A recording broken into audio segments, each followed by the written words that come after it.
You probably know Grammy Award-nominated recording artist Akon for his hit songs, but he is also hugely involved in promoting peace in conflict zones, as well as improving quality of life across Africa. Today it was announced Akon has joined with the nonprofit organization Peace One Day and will headline the annual Peace One Day concert this year to be held in Goma. Here to tell us more about his initiatives is Akon. Thanks so much for being here, man. How's it going, buddy? It's a pleasure to have you. No, thanks for having me, man. So talk to me about Peace One Day, how you got involved and what the intention is. Well, actually, I was called by Jeremy Gilly. He's the founder of Peace One Day.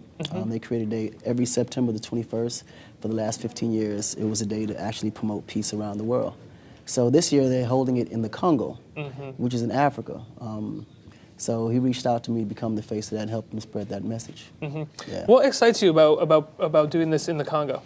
Well, actually, you know, Congo has been kind of conflicting for a long time. There's been a lot of, you know, wars and disagreements there. So I think this is going to help to create the energy because they're at the point now where they want to find a solution. And both sides are willing to listen and talk things out. So I think this concert will bring the people together more than anything. And are you excited about performing for the people? Oh yeah, absolutely. Yeah. You know, I love Africa, man. That's like hometown. So you gonna bring some friends to perform on stage with them? Some guests? We're working on that now. So. Yeah. Who are you reaching out to? That's the thing. I don't want to put it out yet because it's really supposed to surprise the people. Like it's.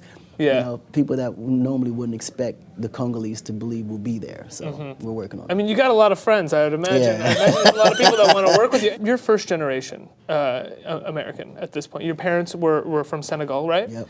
And now for you, at what age was it that you realized you had to give back to Africa? At what age was it, or what point in your success did you say, it's time for me to think about where I came from and think about giving back? That's actually an interesting question because I always thought I was African. And even now, because you know, both my mom and dad are 100% blood African. We were just born in the States, so we wouldn't have issues coming back and forth immigration-wise. But shortly after birth, we were sent back to Africa until about 7, 10. Oh, wow. Then I was brought back here to go to school, and every summer we would go back home for for vacation. So it was always on your mind? Oh yeah, no, I mean always. There was never a moment that it wasn't, you know. So when you were a kid, you know, when you were 7, 10 years old, when you would go back, were you thinking about then what you could do to change that place? Because you see, I would imagine that you come from one place that has massive infrastructure and seems like it's all taken care of, and then you have this other place with great people, you know, and it doesn't have that infrastructure, doesn't have that setup. No, you're absolutely right, because that was one of the biggest motivation things. You know, you as a child, you come to the States, you get all these flashing lights, you know, huge buildings and infrastructure out of this world, and just like, you know, a huge playground for me, you know what I mean? Yeah. On a different level, like more futuristic, but then I would go back home and want those same things, and it wasn't there. So it was always like, okay, I gotta figure out a way to get it here, so when I come home I can feel that way. People have told me that you are responsible for Lady Gaga's career. Do you take that responsibility?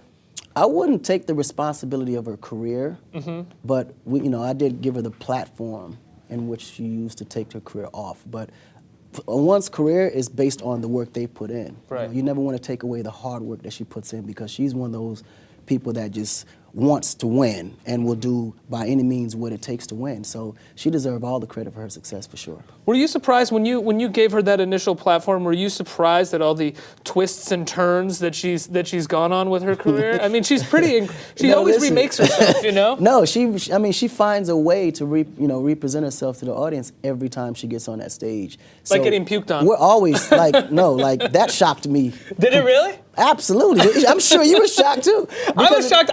To be honest, I was like, cool.